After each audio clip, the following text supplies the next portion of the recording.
Merci à tout le monde de s'être connecté. Alors, c'est pas notre premier webinaire, on va voir qu'on en a fait quelques-uns par le passé. Celui-ci sera autour d'Apple et de la gestion des appareils Apple, que ce soit les Mac ou les iOS, qui est une préoccupation qui est très chère pour nos clients et parce que le MDM a bien évolué et parce qu'on a des possibilités de gestion qui qui sont bien plus grandes qu'il y a encore 2 ans. En 2 ans, il y a eu énormément de progrès. Et Jonathan va se charger un petit peu de lister maintenant toutes les possibilités qui s'offrent à nous. Donc ce webinaire sera autour d'Apple, mais vous voyez qu'on en a fait un petit peu. On n'est pas notre premier, on a parlé beaucoup d'MFA autour du management des mobiles, et puis on a fait des webinaires aussi sur la gestion Windows avec de l'hybride et des préoccupations que sont celles de nos clients. Euh, de mon côté, j'accompagne Synapsys et nos clients j'accompagne nos clients dans ce chemin vers le Modern Workplace et je travaille avec Synapsys depuis 5 ans maintenant. Vous avez peut-être pu me rencontrer soit dans des échanges clients ou peut-être à travers des webinaires ou des événements. À côté de ça, je suis formateur Microsoft et je suis aussi Microsoft MVP sur Intune. Donc, voilà, si vous avez des questions autour du management des devices de manière générale dans Intune, ça sera avec plaisir que je prendrai le temps d'y répondre. Et Jonathan, lui, prendra la parole sur ce Zoom sur Apple. Voilà, vous pouvez retrouver un peu toutes nos publications sur notre site internet et puis sur notre chaîne YouTube avec l'ensemble des replays des webinaires. Pour ce qui est de la suite, voilà, on est 180 consultants. Alors, on est basé à Paris, on est aussi à Lille et à Lyon pour couvrir l'ensemble de nos clients et les aider dans cette transition vers le modern management, entre autres, puisque on travaille aussi la gestion de l'identité, sur les sujets plus infrastructure, également autour du DevOps et toute la chaîne d'automatisation, et puis évidemment sur le traitement de la data et cet aspect sécurité qui est finalement transverse dans l'ensemble de nos œuvres. Donc, on est on est véritablement positionné sur l'ensemble de l'infrastructure donc, pour accompagner nos clients au mieux. Voilà un petit peu les quelques petits chiffres. Et puis, je parlais effectivement de nos spécialisations, nos spécialités. Euh, on travaille en squad, c'est-à-dire qu'aujourd'hui, on représente la squad Digital Workplace pour adresser l'ensemble de la gestion des terminaux dans un environnement moderne et aussi on-premise. Et Digital Workplace, on comprend également la gestion des outils collaboratifs pour ce qui est de l'accompagner nos clients sur des transitions SharePoint, sur des migrations tenantes à tenantes. Ce sont des projets que l'on mène qui sont d'actualité et qu'on prend plaisir voilà, à œuvrer et qu'on prend plaisir à designer avec nos clients main dans la main. Moi, aujourd'hui, je travaille avec un client dans le secteur du luxe sur la gestion des Mac, pour vous donner un petit peu une idée. Mais avant ça, j'ai travaillé avec un client dans le secteur de l'énergie, aussi sur la gestion du Mac. Donc, c'est réellement un sujet dont on va parler qui est actuel dans la préoccupation de nos clients et qui va, qui va grandir davantage parce que le MDM gagne en possibilité. Voilà, on peut aller sur les slides suivantes qui vont être À moi. le début, c'est ça, Jonathan, qui vont être le début du pourquoi on est là. Allez, Jonathan, je te laisse Ça le marche. micro. Merci Nathalie et Tom pour cette introduction. Du coup, moi je m'appelle Jonathan, je suis ingénieur Modern Workplace chez Synapsys depuis déjà 8 mois. J'ai le plaisir aujourd'hui de vous partager, de partager cet atelier autour de la gestion Apple et d'Intune. Cet atelier, comme Nathalie l'a dit, c'est aussi le vote, donc n'hésitez pas à poser vos questions soit dans le canal conversation, soit dans les questions-réponses. Pour parler un peu de moi, j'ai une grosse dizaine d'expériences sur la gestion des environnements workspace, donc poste de travail mobile, avec des outils comme SSM et Intune. Vous pouvez me retrouver sur LinkedIn et si jamais vous avez des questions après l'atelier, vous pouvez retrouver aussi mon mail en bas à droite de ma slide de présentation. Au sommaire aujourd'hui, on va balayer donc les différents types d'équipements qu'on peut gérer aujourd'hui dans Intune. Donc le MacBook, l'iPad et l'iPhone. Donc on va voir comment on peut enrôler ces périphériques dans Intune. On va faire un focus sur quelques fonctionnalités clés au niveau du Mac, de l'iPad et de l'iPhone. Donc, par exemple, on va parler de plateforme SSO et de la Declarative Device Management pour le MacBook. On va faire un focus sur l'iPad partagé pour l'entreprise et un focus sur la gestion du BIOD pour les iPhones. Et on terminera cet atelier par un petit retour d'expérience de Tom, qui a l'habitude de gérer des gros projets Apple chez des clients, qui pourra vous faire un petit retour d'expérience et partager ses bonnes pratiques pour mettre en place ce type de projet si vous êtes intéressé. Pour commencer, on va parler de quelques chiffres. Donc en 2023, macOS, le système d'exploitation d'Apple, détenait environ 19% du marché mondial des systèmes d'exploitation. On remarque que dans les entreprises, les produits Apple comme les Mac, les iPads ou les iPhones, ils sont de plus en plus populaires, notamment grâce à leur intégration facilitée, leur sécurité, à une meilleure compatibilité applicative. Maintenant, les applications commencent à être full web, du coup, ça améliore cette partie-là. Et aussi leur fiabilité au niveau matériel, gestion de la batterie, tout ça, tout ça. On peut citer quelques exemples d'entreprises qui ont fait le pari d'une déploiement de flotte Apple. Donc, il y a Foncia qui a fait le pari de déployer toute sa flotte poste de travail en MacBook, iPad et iPhone. On peut parler aussi de Canal+ et de L'Oréal. Avant de partir dans le vif du sujet, il y a deux prérequis importants à mettre en place quand vous démarrez un projet Apple dans votre entreprise. Donc, le premier, ce sera la génération d'un certificat Apple Push. Donc, ça, c'est essentiel, c'est obligatoire. Ça vous permet d'assurer une communication sécurisée entre les appareils Apple que vous déployez et votre MDM Intune, par exemple. La deuxième prérequis important, ce sera de mettre en place un portail Apple Business Manager. Apple Business Manager, ça vous rapportera trois avantages. Le premier, ce sera que vos périphériques seront inscrits dans votre MDM dès leur démarrage. Donc, il y aura une inscription automatisée. Vous pourrez acheter des applications en volume et assigner des licences à vos utilisateurs et les déployer à travers votre MDM. Et ensuite, vous allez pouvoir créer des Apple ID et faire de la délégation pour vos équipes informatiques à travers ce portail avec des rôles bien spécifiques. Pour importer des périphériques dans ce portail, vous avez deux solutions. Soit c'est votre vendeur qui intègre vos commandes directement dans Apple Business Manager, pardon, ou sinon vous pouvez le faire avec l'application Apple Configurator directement quand votre Mac démarre. Vous trouvez des informations assez complètes sur Internet si vous voulez.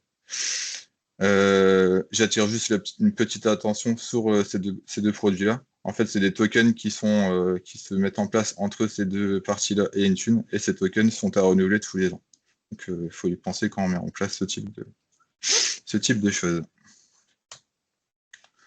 On va commencer par la partie MacBook. Pour commencer, donc, on fait un petit tour d'horizon sur les différentes méthodes d'enrôlement macOS avec Intune. Donc, vous avez la première méthode qui est la méthode automatisée, qu'on appelle Automatic Device Enrollment. C'est la méthode préconisée aujourd'hui. Donc, ça vous permet, comme j'ai dit juste avant, que vos périphériques soient enrôlés directement dans votre MDM à leur allumage. Donc, le prérequis, bien sûr, c'est avoir Apple Business Manager. Et vous allez pouvoir bénéficier d'une petite fonctionnalité qui s'appelle Await Final Configuration, qui permet de mettre en pause le login utilisateur le temps que la configuration et toute règle de paramétrage s'installe sur votre Mac. Et une fois que le Mac a reçu tout son paramétrage, la session de l'utilisateur va s'ouvrir et il pourra accéder à son Mac. Donc ça permet de faire en sorte que le Mac soit sécurisé et compliant vis-à-vis de vos politiques avant de donner le MacBook à l'utilisateur. Ensuite, vous avez un deuxième scénario, un peu plus manuel, qui est l'enrôlement à partir du Company Portal. Donc le Company Portal, c'est le portail d'entreprise qu'on peut connaître aussi sous Windows.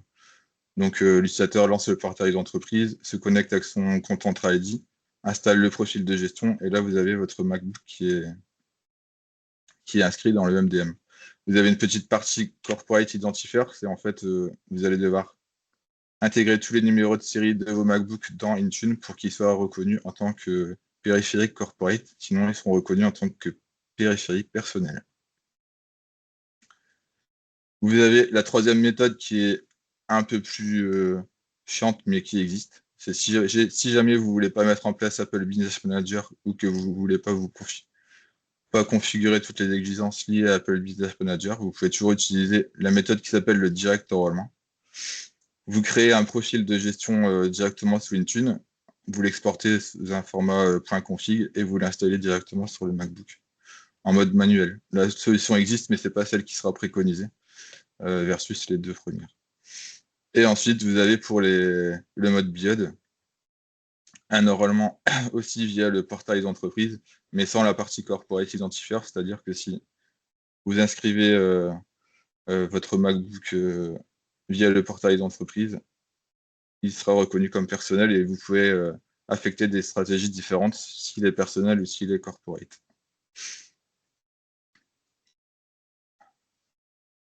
Une fois que vous avez enrôlé votre MacBook, on va se poser la question de comment on peut le configurer.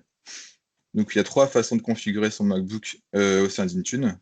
Vous avez la possibilité d'utiliser les settings catalogue, c'est le plus courant et c'est dedans que Microsoft investit le plus. Quand vous regardez les release notes de Microsoft Intune mensuellement, vous pouvez voir que Microsoft ajoute de plus en plus de settings dans les settings catalogue. C'est un peu pareil que côté Windows.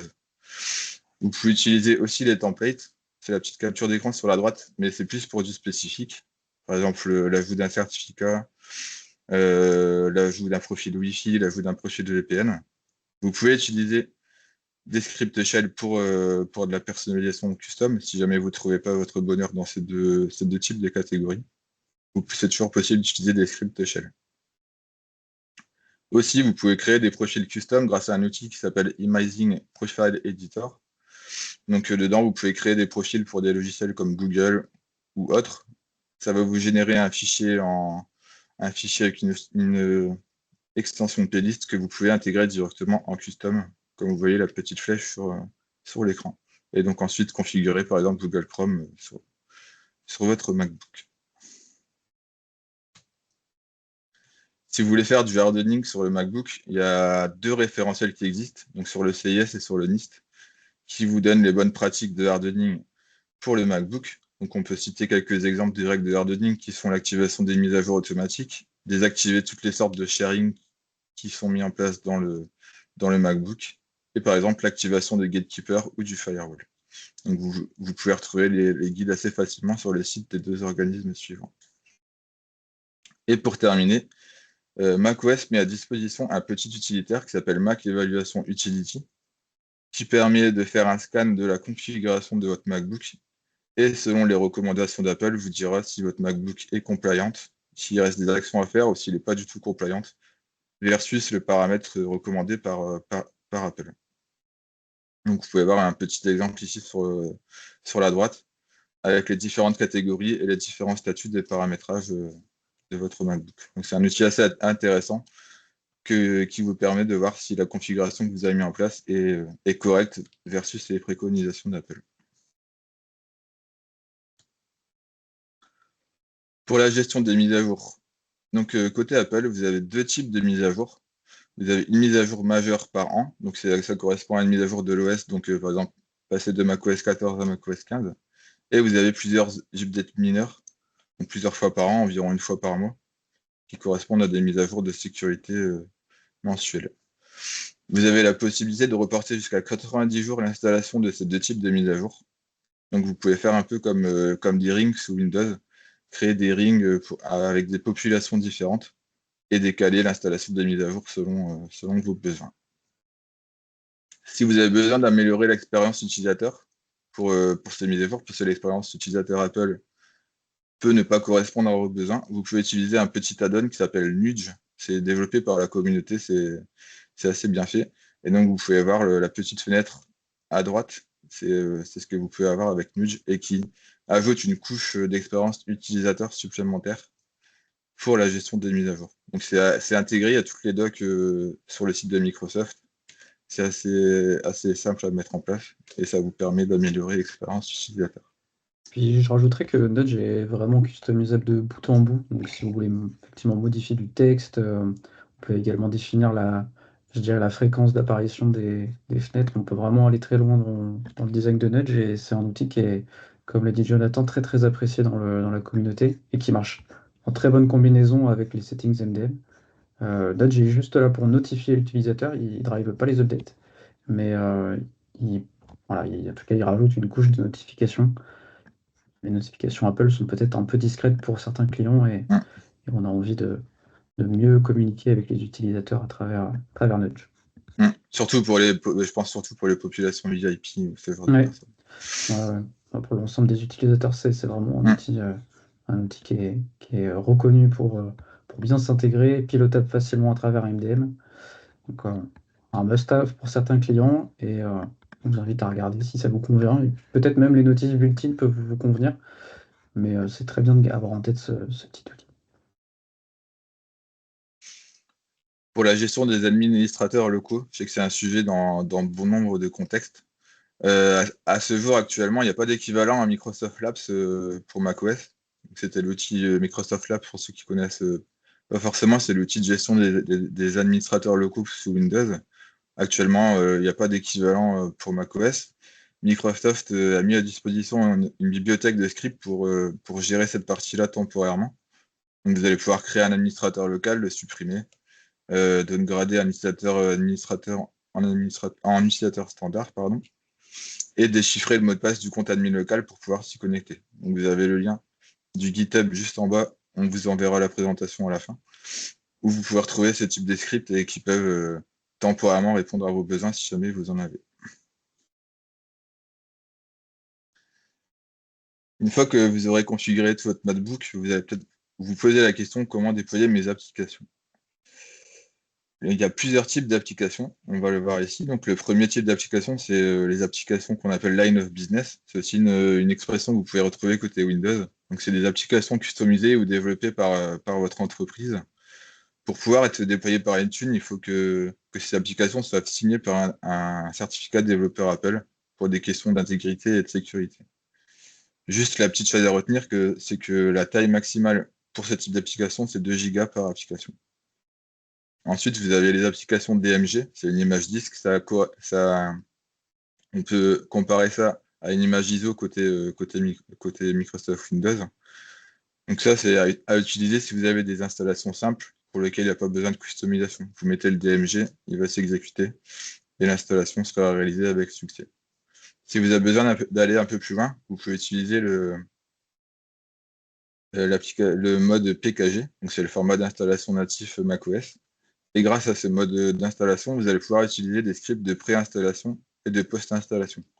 Par exemple, je déploie mon PKG et ensuite j'ai besoin d'exécuter un script pour configurer l'application, pour le rattacher à une instance, je suppose, Zscaler, ce genre de choses. Vous pouvez utiliser ce mode d'installation-là. Du coup, pour le DMG et le PKG, la taille maximale, c'est 8 Go par rapport aux 2 Go des line of business. Et ensuite, le dernier type d'application, c'est les applications venant de l'App Store. Donc, pour avoir des applications venant de l'App Store, il faut, comme je disais juste avant, configurer Apple Business Manager. Ensuite, il y a une synchronisation qui va se faire entre les deux. Et vous allez retrouver les applications que vous avez ajoutées dans Apple Business Manager, dans les catalogues. Et ensuite, vous pouvez les déployer directement à vos utilisateurs. Ensuite, on va parler des custom attributes. Donc, les custom attributes, c'est une façon d'étendre l'inventaire de vos MacBooks. On, on peut On a pu reprocher que l'inventaire matériel sur la partie MacBook et sur la partie Windows côté Intune est un peu léger. Côté Windows, c'est en train de se régler avec les nouvelles fonctionnalités qui arrivent. Côté macOS, vous avez cette fonctionnalité qui existe qui s'appelle les custom attributes. Donc la première question qu'il va falloir se poser si vous utilisez ça, c'est qu'est-ce que vous voulez collecter? Est-ce que vous voulez savoir, par exemple, si mes utilisateurs sont administrateurs, quelle est la condition de la batterie, est-ce que tel paramétrage est bien conforme à ce que j'attends, etc. Ensuite, il va falloir créer un script qui va chercher le paramétrage. Et ensuite, une fois que le script sera exécuté, vous verrez directement la sortie du script dans la console Intune, comme vous pouvez le voir sur les captures d'écran. Vous pouvez retrouver une bibliothèque assez complète d'exemples de scripts de custom attributes sur le GitHub ici. Pareil, vous le retrouvez dans la présentation qu'on vous enverra. La bibliothèque est assez complète, il y a énormément d'exemples et je suis sûr que vous trouverez votre bonheur dedans. Sinon, il faudra le faire directement. Donc, comme je le disais tout à l'heure, on va parler d'une nouvelle fonctionnalité qui est arrivée il n'y a pas très longtemps côté macOS, qui s'appelle le Declarative Device Management. Donc, le Declarative Device Management, c'est une sorte de mise à jour du protocole MDM existant. Donc, les promesses vis-à-vis de ça, c'est de passer d'une gestion réactive à une gestion proactive, et c'est en sorte le futur de la gestion d'Apple. Pourquoi c'est le futur? Parce que ça offrira une gestion plus sûre. Les données de vos MacBooks seront sécurisées et ça s'appliquera même s'il n'y a pas d'accès à Internet. C'est-à-dire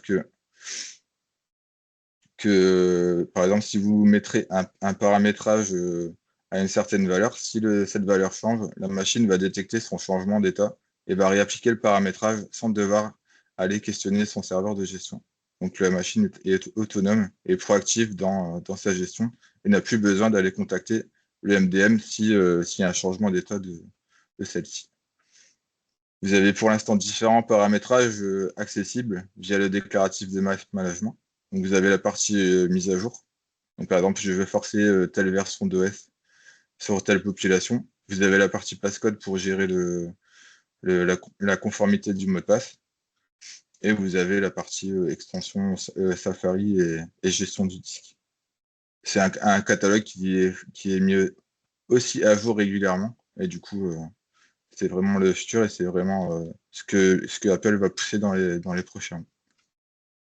Et d'ailleurs, le DDM est d'ores et déjà compatible avec Sonoma pour un certain nombre de settings, les 4 que vous voyez à droite. Il y a d'autres Mm. settings dans le DDM qui existent, mais qui sont compatibles qu'avec Sequoia. Et, euh, je te rejoins Joe, effectivement, c'est véritablement l'avenir du DDM. Petit à petit, il va y avoir une bascule vers uniquement le protocole DDM pour la gestion des updates. Et toujours dans cet esprit de proactivité, le 15.1 que vous voyez en Target OS version, Microsoft travaille pour remplacer ce 15.1 en latest version available pour ne plus avoir à modifier manuellement le Target OS version, mais continuellement avoir la dernière version qui soit targetée. Bon, il faudra toujours changer cette date si vous voulez un déploiement progressif des versions, ce qui est évidemment une bonne pratique, mais on n'aura plus à besoin de cibler la build et ou l'OS version à l'avenir. Et Microsoft travaille dans ce sens et le DDM est assurément le futur. Merci Tom. On va parler maintenant de la deuxième fonctionnalité clé qui est sortie il n'y a pas très longtemps, qui s'appelle Platform SSO. Donc c'est sorti en preview au mois de mai 2024 par Microsoft. Et c'est une évolution de l'entreprise extension SSO qu'on pouvait connaître avant, qui était pour mettre en place du SSO au niveau application. Grâce à Platform SSO, vous allez pouvoir mettre en place une expérience SSO de bout en bout, donc du login jusqu'à l'application. Donc vous avez différentes méthodes d'authentification. Donc la méthode recommandée par Microsoft, c'est Secure Enclave. C'est un peu l'équivalent à Windows Hello for Business pour Windows, donc avec l'authentification biométrique. Vous avez un deuxième mode qui est carte à puce et le troisième mode qui est mot de passe, qui est beaucoup moins sécurisé, comme vous pouvez le voir sur le comparatif. Pour le configurer, vous avez toute la bibliothèque qui est disponible dans les settings catalogue. Donc, comme vous pouvez le voir sur la capture d'écran, si vous allez voir un peu dedans, vous allez avoir tous les paramétrages disponibles pour configurer cette fonctionnalité. Vous allez pouvoir mettre en place du passwordless, du coup, grâce au Secure Enclave.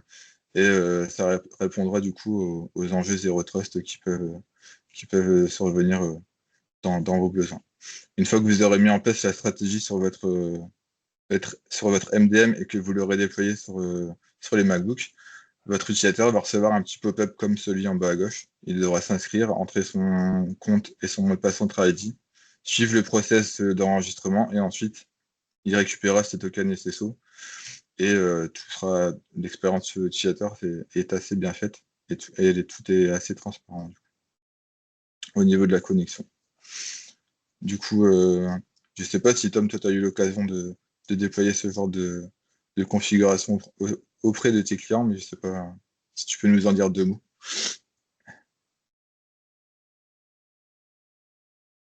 Et puis à Tom. Oh, pardon, Ouais, Navré. Oui, pas je de disais souci. que Plateforme SSO a été vraiment propulsé en avant avec Sonoma principalement et consolidé avec Sequoia. Euh, Secure Enclave étant ce que Microsoft met en avant parce que ça a du sens, c'est qu'aujourd'hui on veut s'affranchir du password y, y privilégier une méthode à travers la biométrie ou à travers des critères un petit peu plus sûrs. En revanche, côté client, il faut le dire, j'ai plutôt observé plutôt le mot de passe qui a été mis en avant pour la raison que moins un utilisateur va utiliser son mot de passe, qui sera le même que son mot de passe Mm. d'annuaire, et plus il aura tendance à l'oublier. Et c'est un mot de passe qui n'est pas utilisé juste pour la session, mais aussi à travers les applications qu'il peut utiliser qui ne sont pas compatibles avec le SSO, par exemple. Et pour cette raison-là, les clients aiment bien que le mot de passe soit saisi régulièrement, plus ou moins régulièrement par l'utilisateur, ce que j'entends. Il faut le noter que c'est une préférence de plusieurs clients de toujours demander à l'utilisateur de remplir son mot de passe pour ouvrir sa session, parce que ça Mm. l'exerce à ne pas l'oublier. Et j'ai plutôt tendance à dire, mais justement, travaillons sur la méthode Secure Enclave pour garantir que l'ensemble des apps ne nécessite pas de mot de passe, plutôt que de l'entraîner à le saisir. Je pense qu'on a une meilleure expérience utilisateur, mais voilà, on avance chacun. Toutes les applications sont plus ou moins faciles à fédérer. Faut, faut travailler en ce sens et voir comment on peut changer. Alors, on nous demande dans le chat, pour revenir un petit peu en arrière, où est-ce qu'on peut trouver le Mac Utility? Je ne sais pas si tu avais une source, Jonathan, à fournir dans les Si, slides. je l'ai dans mes favoris Chrome et Ça marche. je vous partage le lien juste après la conversation, après Super, la réunion si vous voulez. super, t'es sûr. Et voilà ce que j'avais à dire sur le plateforme SSO, mais quoi qu'il en soit, il est vrai que c'est une feature qui est un must-have pour améliorer l'expérience, pour avoir à saisir moins de mots de passe, ou en tout cas avoir une expérience au login qui est améliorée. Il y a encore plein de choses qui arrivent sur la plateforme SSO, à la fois d'Apple, mais aussi de Microsoft.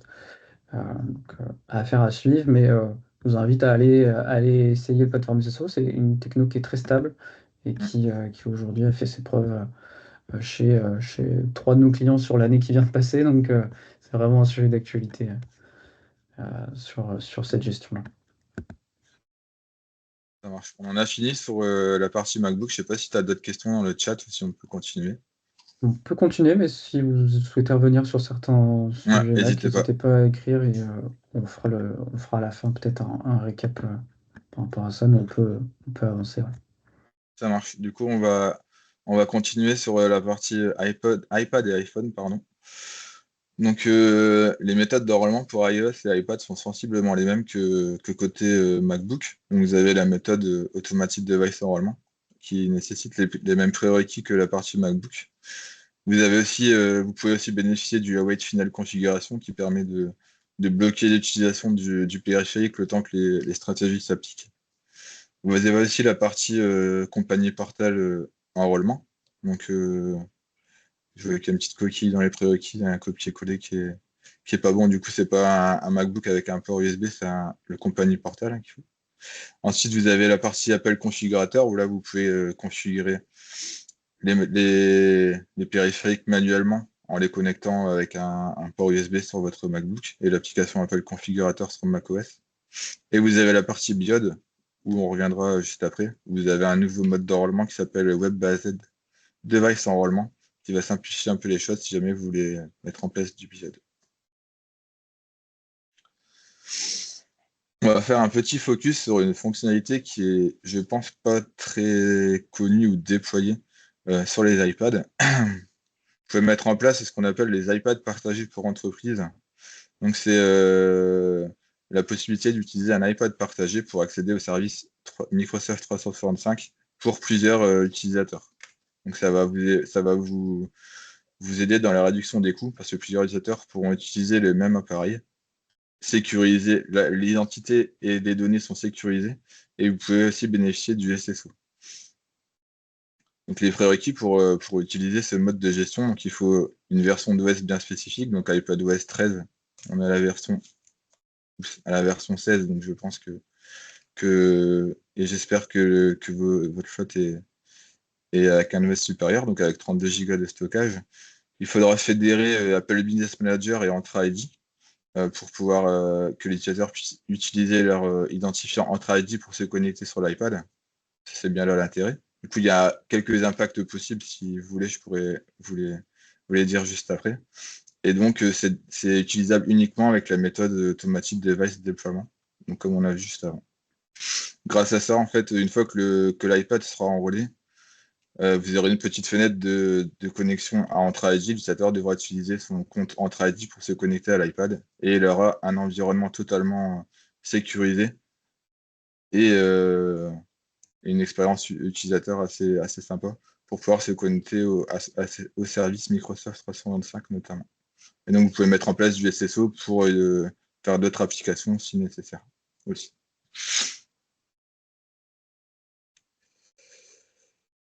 Maintenant, on va parler du BIOD. Donc, vous avez deux façons de gérer le BIOD. La première façon de gérer le BIOD, c'est mettre en place ce qu'on appelle des stratégies de protection d'application. Donc, pour iOS et iPadOS. Le rôle de ces stratégies, c'est de garantir que les données de l'organisation sont sécurisées et contenues dans une application managée. Donc, par exemple, forcer Outlook pour la messagerie, pour l'accès à la messagerie d'entreprise ou bloquer certaines fonctionnalités dans l'application. Ça permet d'avoir un contrôle sur la façon dont les données sont consultées par vos collaborateurs. Et cette méthode ne nécessite pas d'inscrire son terminal dans Intune. Il faudra juste selon les OS. Pour iOS, il faut Authenticator. Pour Android, c'est le portail d'entreprise qui va faire le rôle de broker. En fait. Et donc, les stratégies que vous appliquez ne s'appliquent pas dans le contexte perso. Donc, l'utilisateur, les applications perso de l'utilisateur ne seront pas impactées. On peut mettre en place des stratégies, par exemple, pour exiger un code confidentiel pour accéder à ces messageries d'entreprise. Donc, un code ou utiliser Touch ID, par exemple. Empêcher les utilisateurs de copier et coller les données de l'entreprise de l'application corporate vers les applications personnelles pour éviter les fuites de données. Et restreindre l'accès aux données d'entreprise uniquement aux applications employées, comme j'ai dit tout à l'heure. Forcer la messagerie d'entreprise sur Outlook et pas utiliser l'application mail native du téléphone. Donc pour ça, il faudra mettre en place une règle d'accès conditionnel en plus, des règles de stratégie de protection d'application pour pouvoir mettre en place ce type de blocage. La deuxième façon de gérer le BIOD, c'est une nouveauté qui est sortie il n'y a pas très longtemps. C'est utiliser ce qu'on appelle l'enrôlement web-based enrôlement sur iOS et sur iPadOS. Qu'est-ce que ça change par rapport à avant? C'est qu'avant, pour s'enrôler, il fallait utiliser l'application portail d'entreprise. Et donc, l'utilisateur devait installer ça sur son téléphone personnel s'il voulait faire du BIOD et voulait appliquer des stratégies sur son téléphone ou l'autoriser à accéder à telle ou telle ressource. Grâce à ce mode d'enrôlement, vous n'avez plus besoin du portail d'entreprise. L'enrôlement se fait directement depuis Safari. En fait, depuis Safari, l'utilisateur va se connecter à une URL. L'enrôlement va se faire directement depuis Safari. Il devra télécharger un petit profil de configuration, l'installer sur son périphérique et il sera enrôlé en tant que périphérique personnel sur Intune. Et donc après, vous pourrez lui appliquer des règles de conformité pour pouvoir accéder aux données de l'entreprise ou ce genre de choses. C'est supporté uniquement à partir d'iOS 15 et donc sur le navigateur Safari. Je sais pas s'il y a des. J'ai pas accès à la conversation. Je sais pas s'il y a des questions, Tom, sur ces deux sujets-là.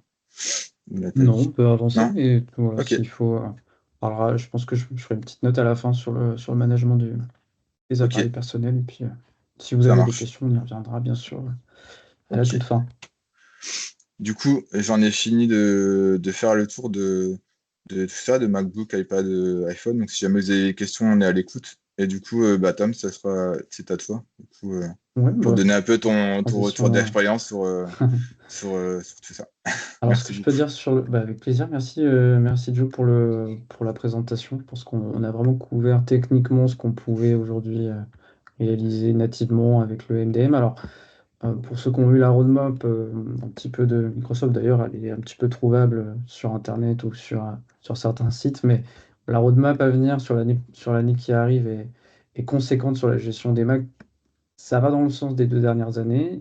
Il y a 2 ans, il est vrai que Microsoft a entendu réellement l'ensemble des retours clients pour quelles features étaient améliorées. En 2 ans, il y a eu énormément de scénarios qui ont été couverts. Aujourd'hui, la solution est, est- est convaincante pour de nombreux clients aujourd'hui. Les projets Mac et les projets Apple de manière générale représente un sacré pourcentage de projets que l'on couvre. Moi, pour ma part, j'en ai réalisé 4 sur cette année 2024. Donc, c'est réellement une préoccupation, non seulement parce que le MDM est de plus en plus solide et convaincant sur la gestion de la flotte, mais aussi parce qu'on est dans cette volonté de vouloir tirer un maximum à profit des licences 3 qui sont déjà assignées aux utilisateurs s'ils ont un Windows.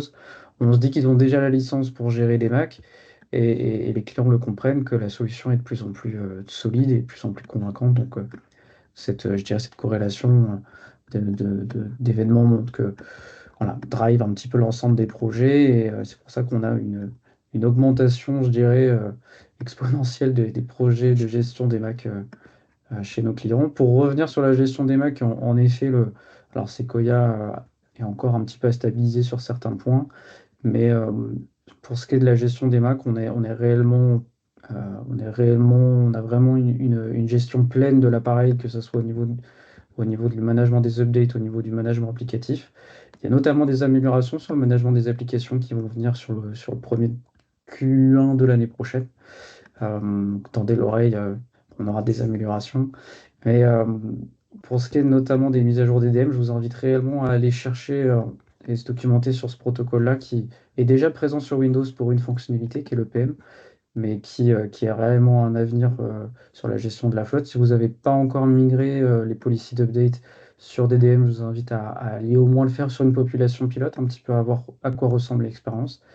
Et si jamais vous démarrez votre projet, allez-y sur le DDM, voir un petit peu l'expérience que vous avez, si ça vous convient, s'il vous faut nudge. Nous, évidemment, on est là pour accompagner les clients qui se posent encore la question de comment je mets les Mac dans Intune, comment je peux réellement les sécuriser. C'est dans cette démarche qu'on s'inscrit avec nos clients. On a réalisé l'intégration de Mac sur 4 clients différents sur cette année-là, qui représentent à peu près entre 150 et 200 Mac pour chaque client. Donc, on est fort de notre expérience et de retour terrain. Pour ce qui est de la flotte iOS, alors il y a un réel débat, je dirais, l'enrôlement des appareils personnels. Aujourd'hui, toute la partie MAM est quand même relativement, elle est bien solide aujourd'hui, la gestion des policies MAM. Euh, Gérer des appareils personnels par l'enrôlement, c'est quelque chose que l'on voit de moins en moins, ça il faut le noter. On est plutôt sur la gestion de policy MAM pour bien sécuriser la data d'entreprise, mais je dirais, une approche qui est de moins en moins populaire d'avoir l'appareil enrôlé dans le tenante, si ce n'est même en personnel. On est plutôt sur de la gestion applicative à travers des policies d'app protection et d'app config. Donc, c'est une tendance qu'on observe. Les deux apportent, avoir son appareil enrôlé apporte d'autres possibilités de gestion. Les policies MAM et policies app config sont elles aussi très, très convaincantes. Donc, il n'y a pas de mauvais choix. Je dirais qu'il y a simplement le choix du client par rapport à sa stratégie. Je suis plutôt un fan de la protection et de la config, mais il est vrai qu'avoir son appareil enrôlé personnel a du bon aussi. Donc, on est là aussi pour répondre à ces questions-là. Si vous vous posez ces questions, on sera ravis de pouvoir vous aider à y répondre et voir comment on peut implémenter tout ça. Et puis, un petit mot sur le Vision Pro. Alors, je sais que peut-être pour les plus chanceux qui ont pu avoir essayé cet OS-là que vous voyez sur la gauche. Quand j'ai eu la chance de l'essayer avec Apple chez eux, c'était pas plus tard que la semaine dernière pour tout vous dire. Alors ils travaillent ardemment avec Microsoft pour pouvoir intégrer le Vision dans le MDM Intune. Ça sera disponible tout début d'année prochaine. L'enrôlement sera possible. C'est déjà, certains clients avec qui on travaille l'ont déjà dans leur ABM. Il s'agit maintenant de voir les possibilités de gestion avec Intune. Apple travaille pour avoir une meilleure expérience autour des outils collaboratifs principalement. Il y a déjà certaines applications de métier qui ont fait l'effort de préparer ces applications-là, que ce soit des manufactureurs dans les entrepôts. Bon, j'ai pu essayer ce cas d'usage-là, mais aussi pour de la création de boutiques. C'est un cas qui vous permet de visualiser en fait votre boutique sans, avec le casque pour pouvoir déplacer des produits, y déplacer tout un environnement vous-même et créer votre boutique virtuelle pour pouvoir la retranscrire au mieux dans la vie réelle. Donc, c'est tous ces cas d'usage qui sont en train d'être designés. On en saura plus, je dirais, sur l'année à venir. Et on est à cette aube-là. Donc, gardons l'œil ouvert sur ce que le Vision Pro nous réserve. Et, euh, en tout cas, c'est ce à quoi travaille Microsoft et Intune. Donc, voilà un petit peu ce que j'avais à dire, une gestion des appareils personnels qui a une tendance plutôt sur la protection, et puis le Mac qui continue de se consolider avec du DVM, avec du Labs sur lequel Microsoft travaille, et, euh, et une implémentation avec ABM toujours aussi présente. Donc voilà, on est fort de notre expérience sur la gestion des Macs. Donc si vous avez besoin de conseils, besoin de conversations, besoin de stratégie, on sera ravis de pouvoir vous accompagner sur cette aventure-là. Merci Jonathan pour vraiment toute Merci. ce Merci à toi 360. aussi. Et puis si bien sûr, je n'ai pas forcément de questions là à relayer, il n'y en a pas trop dans le chat, mais si vous en avez plus tard, je suis sûr que Jonathan et moi, on sera Mm. ravis de vous répondre. S'il n'y a jamais un lien à fournir, je crois qu'il y avait une demande. Oui, pour Il y avait une macOS demande. Utility. Ouais, Ouais, ouais, je bien vais la sûr. mettre dans le chat. Ouais. Ouais, voilà. Donc, il y a quelques petites.